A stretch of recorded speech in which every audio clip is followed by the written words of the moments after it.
नमस्कार देवी और सज्जनों, ये है मयंक, नाम तो सुना नहीं होगा। और ये है पूजा, नाम तो सुना ही होगा, अमन जो इतना है। और मनाली की वादियों तक इनके सफर की कहानी का आरंभ यहाँ नहीं होता है। चलिए चलते हैं, वहाँ सफर शुरू होता है। चलो।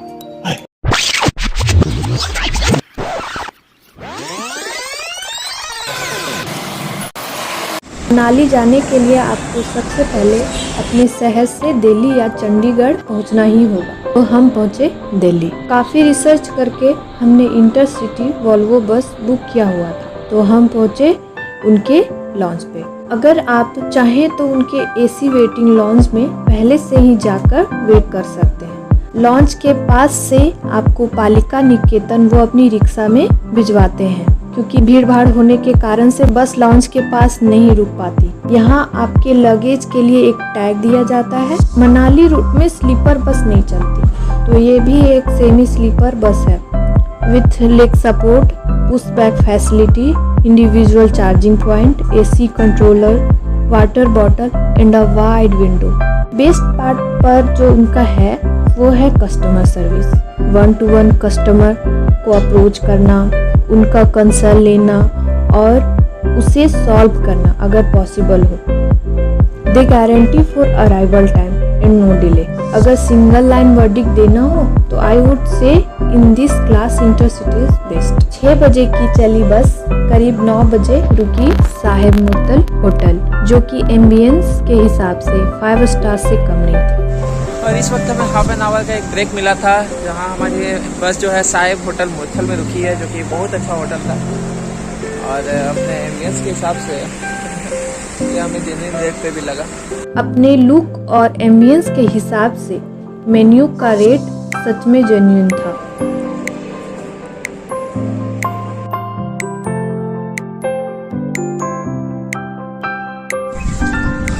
अभी सुबह के 5 बजे बस हमारी व्यासबीओ गेस्ट हाउस पे रुकी है, और यहाँ हम लोग चाय पी के फ्रेश होके निकलेंगे फिर आगे। ये एक छोटा सा ही होटल था, पर अब लगभग हम पहाड़ों में थे और उस हिसाब से स्टॉपेज भी अच्छा था।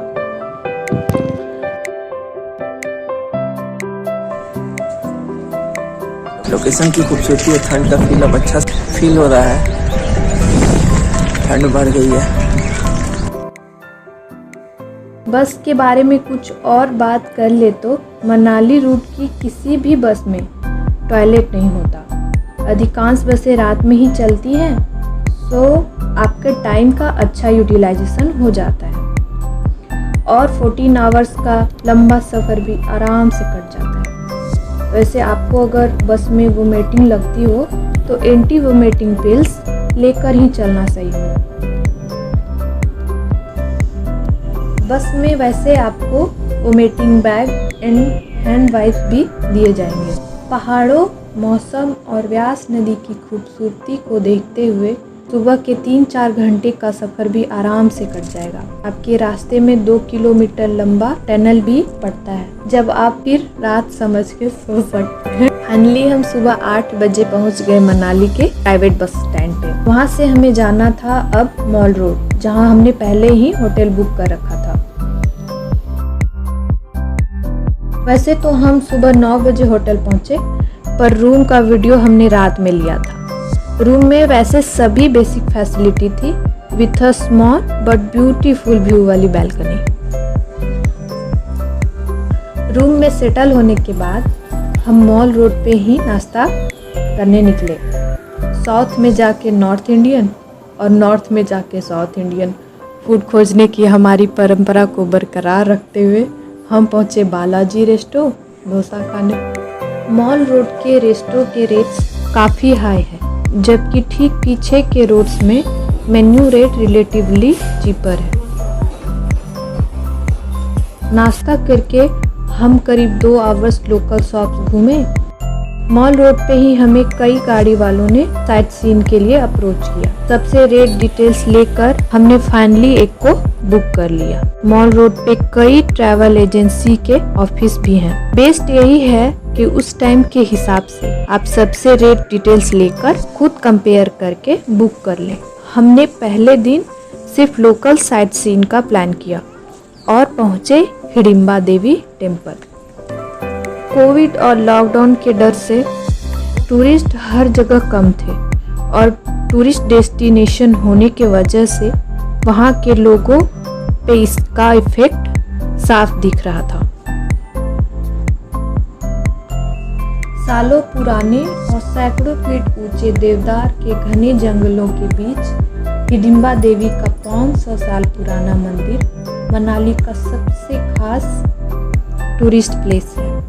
कहा जाता है कि महाभारत के टाइम देवी हिडिंबा इसी स्थान पे अपने भाई हिडिंब के साथ रहती थी। उन्होंने कसम खाई थी कि अगर कोई उनके भाई हिडिंब को हरा पाया तो वो उसी से विवाह करेंगी। अपने वनवास के दौरान भीम ने यहाँ हिडिंब को मारा था और फिर उनसे विवाह किया था। मंदिर के एक तरफ से रास्ता घटोत्कच पूजा स्थल की ओर भी जाता है। हिमाचल प्रदेश एक ऐसी जगह है जहां मंडी में महावीर और अजय योद्धा कर्ण की भी पूजा होती है और उनके वध के लिए जन्मे घटोत्कच की भी। वहां छोटे छोटे दुकान और छोटे एक्टिविटीज वाले थे, जैसे याक राइड या निशाना लगाने वाले गेम जैसे, पर सब कुछ खाली ही था। तो इस वक्त हम लोग हिडिंबा मंदिर के सामने बैठे हुए हैं, पास में ही घटोत्कच मंदिर भी पास में ही है। और यहाँ काफ़ी छोटे छोटे शॉप्स लगे हुए हैं, जैसे याक पे बैठने के लिए या फिर खरगोश लेकर फ़ोटो खिंचा सकते हैं या फिर उनका मनाली ड्रेस पहन के आप फ़ोटो खिंचा सकते हैं, जो हम लोग शायद अभी अटेम्प्ट भी करें। तो यहाँ पर बहुत अच्छा ठंडा हवा बह रहा है और बहुत अच्छा लग रहा है। नीचे से काफ़ी ठंडा था। यहाँ कुछ सीढ़ियाँ चढ़ के आने पड़ी, जो आप लोग देखे ही अभी वीडियो में।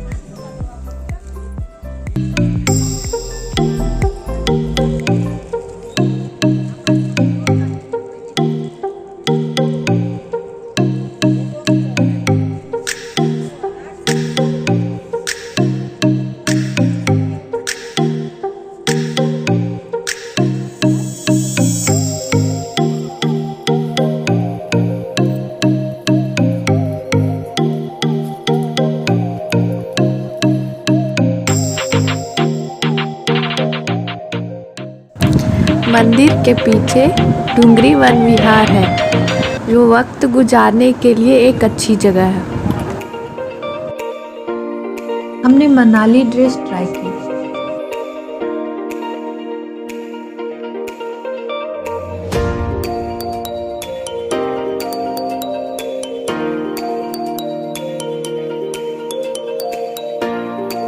करीब 1.5 घंटे से ज़्यादा समय यहाँ रहकर हम निकले और पहुँचे जिप लाइन या रिवर क्रॉसिंग करने।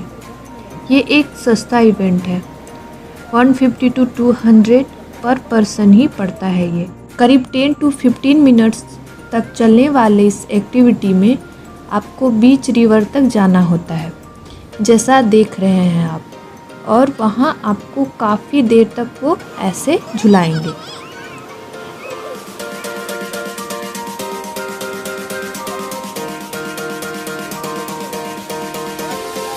पेट के अंदर पड़े खाने की खिचड़ी बनाने के बाद हम रिवर के दूसरे एंड पे गए और फिर हमें वापस खींचा गया। ये एक्टिविटी बोले तो पूरा पैसा वसूल।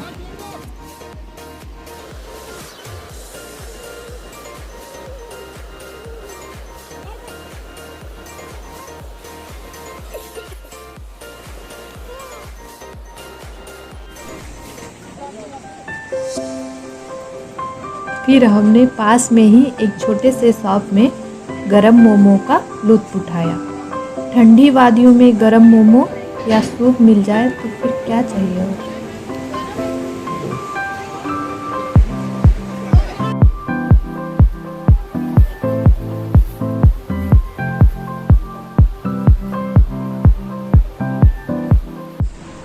ये हिमाचल का क्लब हाउस है और यहाँ हमें लोकल साइट सीइंग के दौरान लाया गया। 25 रुपीज़ एंट्री टिकट था और हम लोग उसके जस्ट देख रहे हैं। यहाँ कुछ इंडोर एक्टिविटीज़ है, गेम्स वगैरह है और ज़्यादातर दुकानें हैं। यहाँ boating, video games, haunted house और कुछ छोटे आउटडोर्स और इंडोर गेम्स थी, पर सब अभी कोरोना काल में बंद पड़ा था। कुछ दुकानें ही बस खुली थी।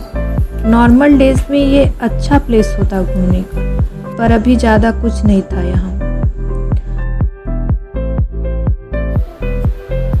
वहाँ से निकलकर हम लास्ट प्लेस एक बुद्ध मॉनेस्ट्री पहुँचे।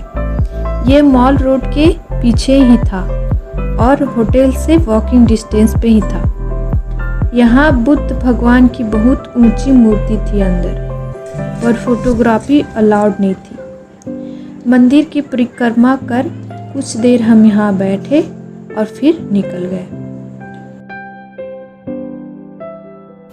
उसके बाद हमने मॉल रोड पर ही कुछ देर चक्कर लगाया, भोजन किया और वापस लौट गए होटल। इस तरह हमारे सफ़र की पहले दिन गुजरी, जो कि दिल्ली से शुरू हुई थी।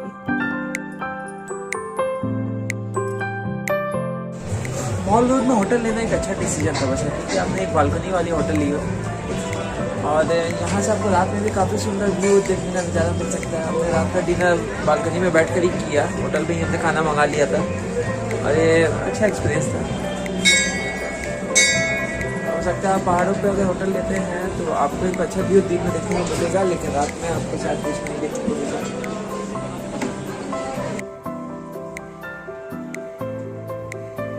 अगली वीडियो में हम मिलेंगे लेकर सिसु वैली की बर्फीली वादियों और कुल्लू की सुहानी यादों के साथ।